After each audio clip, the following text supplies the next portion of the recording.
A Big Ten preseason poll picks Oregon third. Preposterous or not?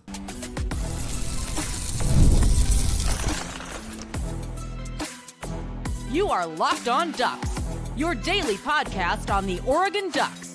Part of the Locked On Podcast Network, your team every day. Yes, it is that time once again for Locked On Ducks. I'm your host, Spencer McLaughlin. Thank you so much for making this your first listen or your first view of the day. It's part of the Locked On Podcast Network, your team every day, and your number one source to stay up to date with the Ducks, Dakorien Moore, and Makai Hughes. Coming on today's show, Dana Altman's got a new player for this year's team. Came out of nowhere a little bit, and I am pretty darn happy about that. That's all on today's show. But there hasn't been an official Big Ten preseason media poll. They don't really do that in the Big Ten. I don't know why, because I love the debate.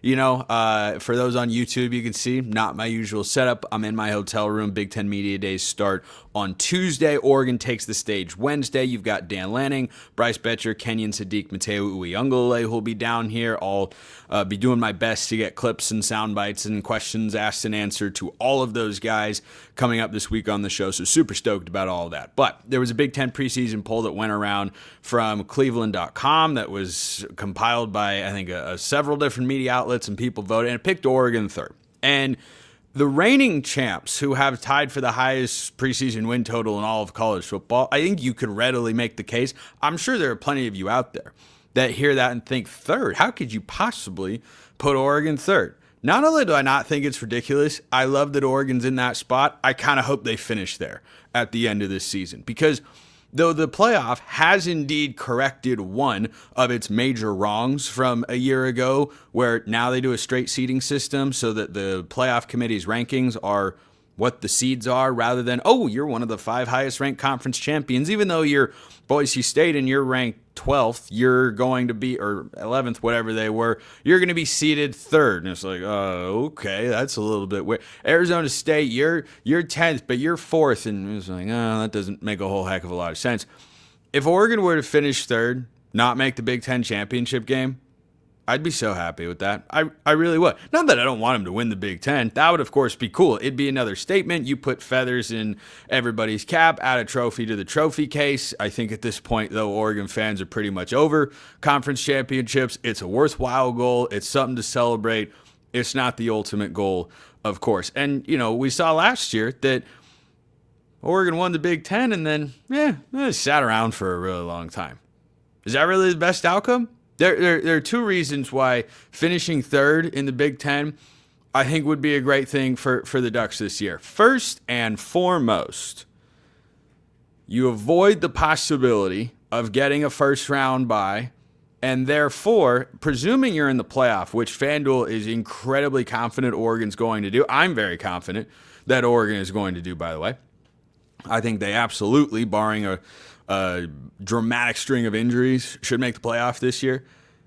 The possibility of getting a home playoff game is very real. Let's say Oregon goes, maybe best case scenario is 12-0. I think it's 11-1. It's just asking a lot to go 24-0 in 2 straight regular seasons. But hey, Dan Lanning's the man. Go out, prove me wrong, coach. You make it happen. But let's say Oregon goes 11-1, loses to Penn State, and Penn State's 11-1, and Ohio State's 11-1 or 12-0, and it's those two in the Big Ten championship game, and Oregon is left at home, where they will get a playoff game. I'd be so down for that. Not just because selfishly I might be able to actually go to that playoff game, but if you're listening to or watching the show, I imagine you've probably been to Autzen Stadium a time or two. And yes, it's one of the best environments in all of college football. Can you imagine a home playoff game at Autzen? Oh boy.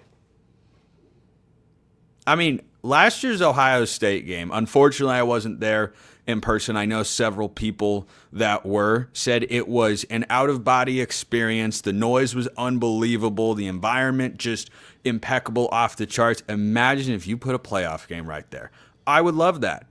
Now, the only other way, of course, to get a home playoff game would be go to the Big Ten championship game and, like Penn State did, lose. That might not be the worst thing in the world. It's not a horrible sequence of events. But frankly, I'd rather just say, 10-2, 11-1 home playoff game. And when you're in the Big Ten, is Oregon's schedule full of, a bunch of top 25 caliber teams? On paper, not necessarily. We'll see if Indiana or USC or Washington finish in the top 25 this year. I would watch out for either Washington or USC, formerly the Pac-12, of course, RIP. If either one of those teams were to finish being in the top 25, I wouldn't be surprised. On paper, though, the only preseason top 25 team I think Oregon will have on their schedule, Indiana probably will be, just because they were in the playoff last year. They might get that level of respect. Penn State, of course, I think should be the preseason number. I don't think Penn State should be outside the top 3 in the preseason top 25 this year. But I think that for Oregon, just being in the Big Ten, this is one of the many advantages of being in either the Big Ten or the SEC. You go 10-2, I don't think anybody's going to ask questions. If Oregon loses to, Iowa could wind up at the top 25 this year, maybe. We'll see what Mark Gronowski does at quarterback for the Hawkeyes. But if Oregon goes 10-2 with this schedule and doesn't make the Big Ten championship game, I don't think they'll lose a non-conference game. It's Montana State, Oklahoma State, and Oregon State. They're all at home. I don't think any of those teams are coming into Autzen Stadium and winning. I mean, Idaho almost did last year, so crazier things have taken place. But I think if Oregon goes 10-2, let's say they lose to Penn State, and let's say Iowa pulls the upset at Kinnick Stadium. Entirely possible, by the way.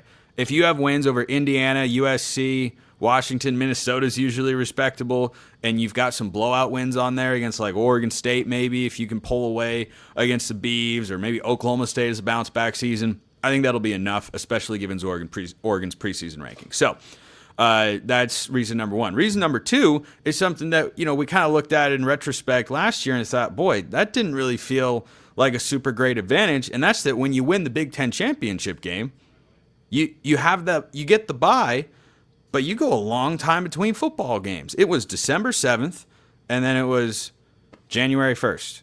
And if you're going to have a long layoff, I would much rather come out into a home environment than a road environment.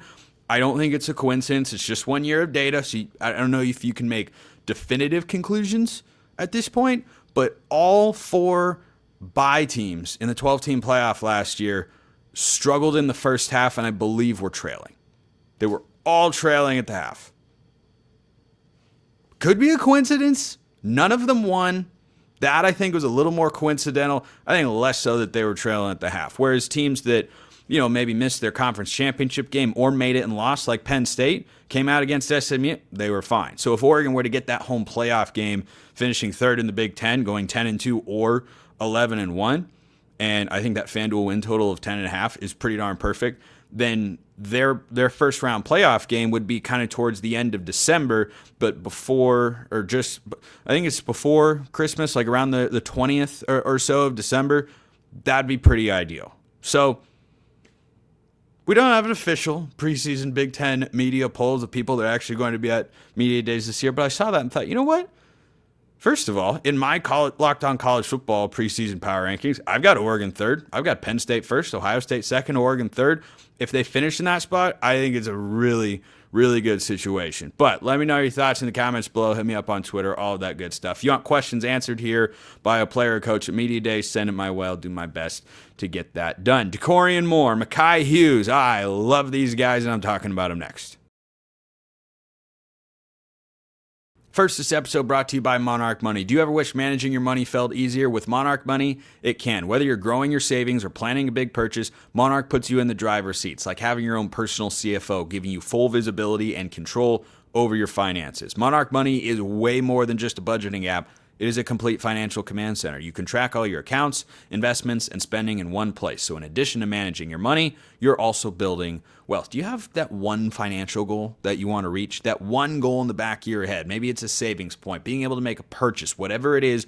Monarch Money is here to help, and that's why you should go check them out. You can take control of your finances with Monarch Money. Use the code LOCKEDONCollege at monarchmoney.com for 50% off your first year. That's monarchmoney.com, code LOCKEDONCollege for half off your first year.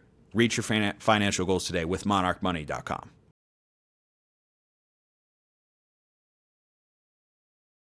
Hotel life means second segment sips come out of giant bottles of water. So, because I'm an Oregonian, I can't drink just, tap water from other places. As my everydayers may remember, I'm a bit of a water snob. Not a bit. I'm very, very much a water snob. Okay, let's hop into the mailbag here for today's show. You can submit a question via YouTube comments, Twitter, become a Locked On Ducks Insider where you get priority access and a bunch of other perks as well. Link in the description below for a free 14-day trial. And you can submit Spencer Scale of Agreement takes. I like those. It's been a lot of fun. All right. One of my Locked On Ducks insiders out there says, how has Dakorien Moore stepped up in Evan Stewart's absence? Being a 5-star freshman, the expectations are high that he will perform right away in light of Ryan Williams and Jeremiah Smith. I'm going to presume the phrasing here is not exactly what I posed a question to my insider crowd over there. What are your biggest questions about Oregon football right now going into media days this season with the year right around the corner? We're like a month and we're like 5 weeks from Oregon football. Oh boy. That's exciting. That's the good stuff right there. I was talking about this earlier this week. I'm starting to get really fired up for the season. Really, really fired up to see how this all plays out. So, Dakorien Moore is in such a great spot, and I'm so excited. So unbelievably excited to watch him this year. I don't expect him to go for 1,000 yards, which is a testament to the depth in Oregon's wide receiver room. To bring in the number one wide receiver in a recruiting class, Dakorien Moore is the second highest rated recruit, regardless of position, in the history of Oregon football. The highest rated wide receiver commit. The hype on this guy should be incredibly high for all Oregon fans, and I'm really excited to watch him play. And he's in a great situation because he's going to have the opportunity to shine, but Oregon's not going to be leaning on him right away. Last year, the 3 true freshman 5-star receivers that, kind of made a big impact in college football were Cam Coleman at Auburn, Ryan Williams at Alabama, and, of course, Jeremiah Smith at Ohio State. Now, Cam Coleman was not in the best of situations at Auburn last year. They way underachieved. Where have I ever seen Auburn underachieve with a quarterback before? Bo Nix. Okay. So Cam Coleman last year had 37 catches for 598 yards and 8 touchdowns. I believe he was the second leading receiver for the Tigers. I kind of expect Dakorien Moore to be in that sort of range. And make no mistake about it, that is a good season. That is a good, productive season because last year for the Ducks receiving room, it was decently well spread out. Tez Johnson was the leading receiver. Evan Stewart had over 600 yards. But, Trayshawn Holden last year had over 700 yards and filled in and 5 touchdowns and had the third most receiving yards of a wideout for Oregon last year. He might have actually been a touch above Evan Stewart in that sort of range. But the year before, think about 2023 Trayshawn Holden. He had 452 yards and 6 touchdowns. I think Oregon could have like 4 or 5 receivers that are in kind of that 400 to 600 yard range because Dakorien Moore is going to play. I would be really surprised if he doesn't and just doesn't have a role or if he's not ready to go. I mean, he's at a position where true freshmen we know can step in and play right away. And especially without Evan Stewart there are targets to be had. Evan Stewart's targets are going to be filled by somebody. I think some of that will go to Dakorien Moore. I think some will go to the Gary Bryants and Justice Lowe's of the world. I secretly hope, not that I don't like Justice Lowe, Gary Bryant. Those guys are really solid veterans. I mean, across it, and this is why I love the situation Dakorien's in. He's surrounded by veterans. Nothing's required of him, but he's got the chance to play. But if he's not quite as ready as we thought, then guess what? The Oregon offense will be just fine, and he can progress on a slower timeline than maybe people want. I think he's going to go out. He's a different body type than all of those 3 freshmen. Cam Coleman's a big-bodied guy. Ryan Williams is skinny but tall. I think Dakorien's kind of like a shorter, stockier version of Ryan Williams, where his primary trait he's got a bunch of great traits, don't get me wrong, but the explosive playability is there, but it's the route running that is crazy. And I think that's one of the things that separates Dakorien Moore as a recruit. He is an elite route runner, and so too is Ryan Williams. If you don't get hands on him at the line of scrimmage, you give him a free release, good luck. Just good luck. So I think for Dakorien Moore, I'd be surprised if he's lower just from wide receivers. I'm not talking about how involved the running backs can be in the passing game or Kenyon Sadiq, who will certainly, I think, see more targets from Dante Moore as a result of Evan Stewart's injury. I think that for Dakorien Moore, he should be no lower amongst the receivers than third in yards this year. I don't think, like, if I'm trying to think of who the three guys would be that would put Dakorien fourth. I think Malik Benson can be solid. Are he and Gary Bryan and Justice Lowe and Jerion Dickey all going for more yards than Dakorien? I don't think so. And because he's such a heralded recruit, I want him to pop off. I want him to go crazy. I want him to just start to generate that sort of national buzz and hype, because I think it would just be an incredibly exciting stretch of football. So maybe he eases into it a little bit. I don't think that you should expect him to go for 140 and 2 touchdowns, even against Montana State in the first game. But maybe like Oregon State is his coming out party as a true freshman. That'd be pretty awesome. If he goes crazy in the Beaver game, I think Oregon fans will go pretty crazy. But I'm so excited to watch him, because he could have just an unbelievably fun career for the Ducks. I think for skill position players, he's the most hyped guy I can remember on the perimeter since DeAnthony Thomas, who is a true freshman, absolutely delivered. So Jerry sent this question: how good is Mekhi Hughes? Where does he rank among Oregon running backs, or among running backs in Oregon history? Well, first of all, we're going to find out. Second of all, I think you can frame where the expectations should be for a guy who will certainly be Oregon's lead tailback this year. Whether he stays for 2 seasons remains to be seen. I'd put him in the Bucky Irving sort of range. Like, Hughes is, I think, a little bit of a combination of Bucky Irving and Jordan James. I think he's got Bucky's balance with Jordan's physicality. Not that Bucky wasn't a physical runner, of course, but the trait that identifies those two backs, for Bucky, it was the shiftiness and the just willingness to not go down. Like, he just didn't go down very easily. And for Jordan James, it was, he's going to hit you with a truck stick. I think of, he ran over a Washington corner last year. Who was it? I think it was Ephesians Prysock. One time, Arizona Wildcat ran him over. And the Michigan State guy hit the truck stick. Like, that's Jordan James. And he was really good. I think and hope that Hughes can have a better statistical season, and James was really good last year. I just, as I talked about yesterday on the show, would like to see some more explosive runs. I think he's capable of doing that.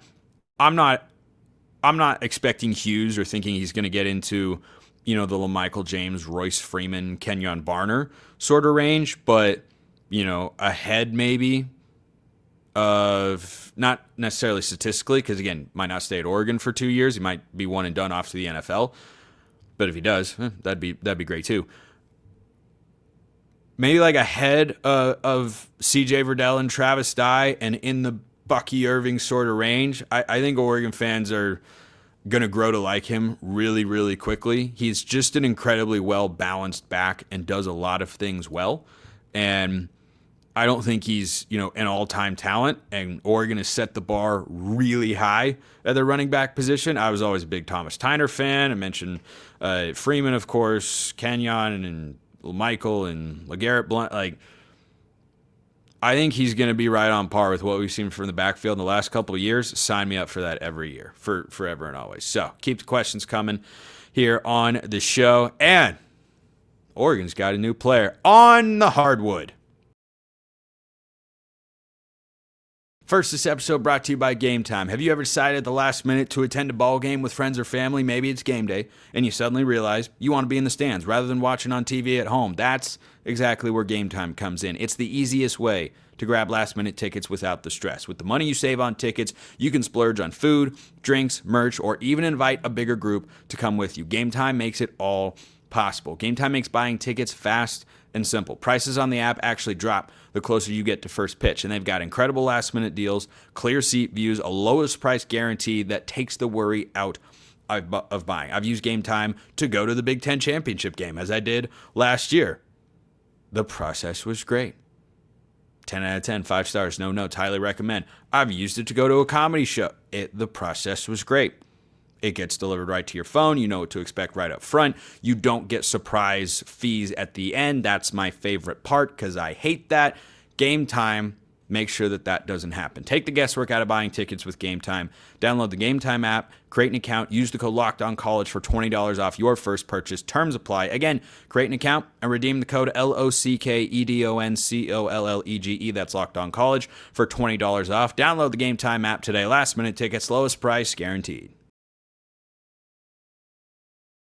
So, out of the blue, out of left field of sorts, at least for me, Oregon adds a new player for 2025 and the 2025-2026 season. I'm going to take my best stab at it. I haven't heard any pronunciations. Ege Demir is a Nigerian and Turkish player who is, I think, 20 years old. He's been playing for the last couple of years in a professional league over in Turkey, and he adds immediate depth to Oregon's front court. He is joining the team this year, and practices are kind of starting to get underway for college basketball teams. And this is an Oregon team who I think will be good. There are more questions I have about this year's squad than I did last year. My hype level is not quite as high. I think they should be a tournament team. I don't know if their ceiling is the same. I would have felt differently if they'd gotten Desmond Claude, who went up to Washington. The Huskies are going to be a really good basketball team this year, at least significantly improved from a year ago. But they should be pretty darn good. But Oregon just added front court depth, and I really like this move for a couple of reasons. So Demir is not going to blow you away with the numbers that you might see. You know, like under 5 points and 5 rebounds a game, hasn't played a ton of minutes. You know, with the team he's playing, I'm not going to try to pronounce the team name, by the way. It's Turkish. That does nobody any favors. He was playing around 15 minutes or so a game. The highlight reel is very impressive. He's 6'10", he's 250 pounds, and he now joins a front court that has KJ Evans, Sean Stewart, Miles Stewart as well. I think Miles Stewart is more of a depth piece, really, and especially now that they've brought in Demir, I don't think Miles Stewart sees the floor. I feel better about Demir than Miles. But Sean Stewart, the Ohio State transfer with KJ Evans, and then Nate Bittle, this is the sort of front court that Dana Altman just loves to have. He has always loved his big guys. And, you know, when Oregon missed out on Paul Mbia, the Frenchman, who is also from Africa originally. I forget which country. I think Cameroon, maybe. I'm going to look that up real quick. Congolese. Paul Mbia is Congolese and French. And so Demir is Nigerian, Turkey, Eugene, Oregon. College basketball is great. So the highlight reel that you may or may not have seen flying around on the internet is rather impressive. And the impressive part is his athleticism. At 6'10 and 250, he can get up there. And this is something I talked about as Oregon was going after Mbia. Dana Altman, I think N'Faly Dante is Dana Altman's favorite player in the history of Oregon basketball. Because ever since he didn't get another year of eligibility, this now, to me, looks like attempt number 2 at finding the next Dante. And you know what? How could you not love Dante? Look at what they turned him into. You know, he's played a little bit in the NBA, and he does a lot of work in the G League for the Houston Rockets, but his career with Oregon, very successful. But, you know, a big guy who's really good defensively, blocks shots, rebounds, big, like fit, not just tall. You know, Nate Bittle is tall, but he's not big.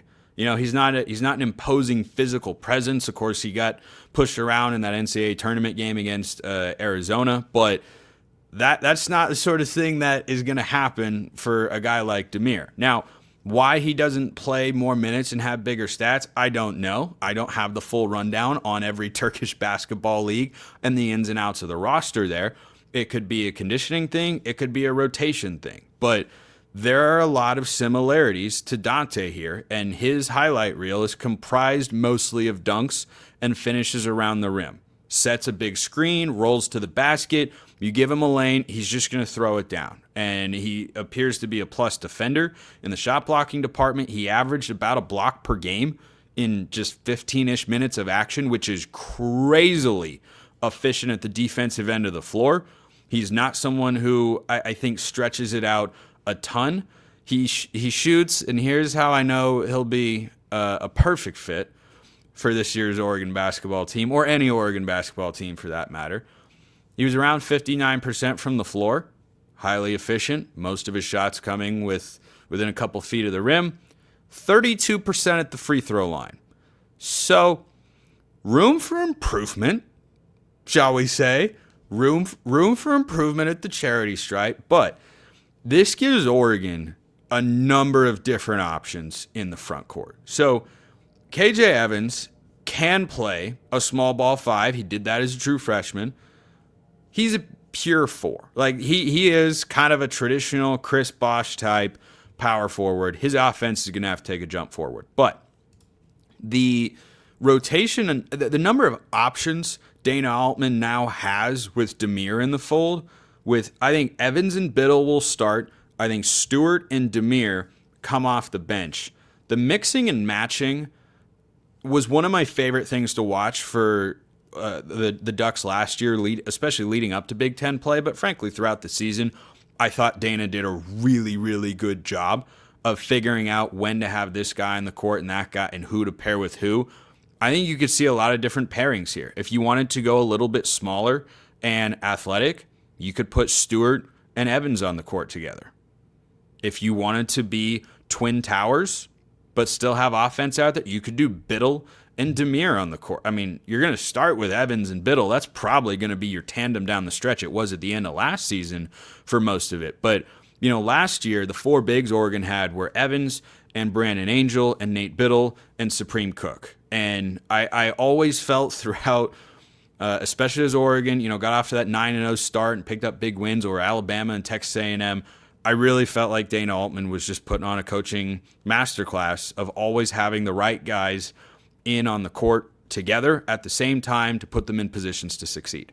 So I'm interested to see how this all plays out, but I'm really excited about how it can all play out.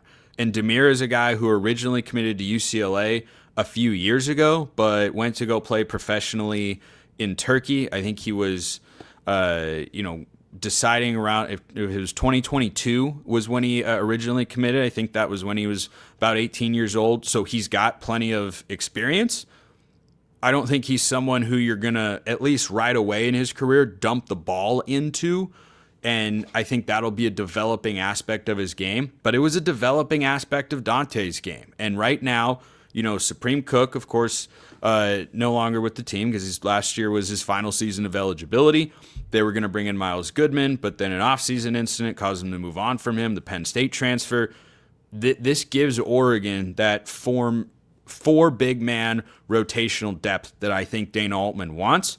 This is a guy who comes in and I think can just be a little bit of a better version of Supreme Cook, who had some great moments last year, energy, and I think that Demir is going to be a better defender than Supreme Cook was. Cook might have been a little bit more advanced with his low post offensive game. But, fun pickup here for the Ducks. And, long-term in his college career, the ceiling looks to me like N'Faly Dante because the physical profile is almost exactly the same. He's 6'10", 250. He's got a 7'3" wingspan, looking at you, Jay Billis, and a 9'3" standing reach.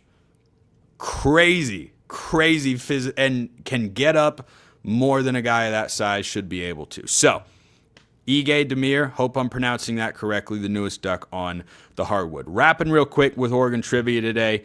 The answer to yesterday's questions, I got one right. The first 10-win season was in 2000. The first 11-win season was 2001. I thought they were both in 2001, but they won 10 before they won 11. And then the first coach to win his first two bowl games for Oregon was Mark Helfrich, Alamo Bowl and the Rose Bowl. I got to tell you, my guess was Bellotti. I was wrong. I wouldn't have gotten that. So, 2 trivia questions wrapped today. How many coaches have won the AP Coach of the Year? And how many players have won the Polynesian College Football Player of the Year? Penn Sewell had to have won it. I'm almost certain that he did. Haloti Ngata, maybe. Plus, I'll go with 2. I'll go with 2, saying it's Sewell and Haloti Ngata. How many coaches have won the AP Coach of the Year? Gosh, Chip Kelly had to have won it. I'll also go with 2. Those are my trivia answers for today. So, we'll call it there. Appreciate everyone listening. I will see you next time. Until then, hope you all have a wonderful rest of your day, and go Ducks.